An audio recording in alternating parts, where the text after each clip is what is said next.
ఏం పిల్లది ఎంత మాటన్నది, ఏం కుర్రది కూత బాగున్నది.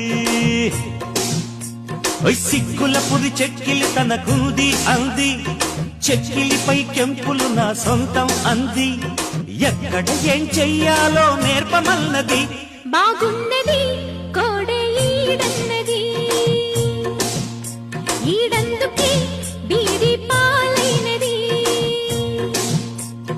కమ్మని కల కళ్ళెదుటకు వచ్చేసింది, కొమ్మ కుసత వీడేనని ఒట్టేసింది. ఎప్పుడు ఏం కావాలో అడగమన్నది. ఏం పిల్లది ఎంత మాటన్నది, బాగున్నది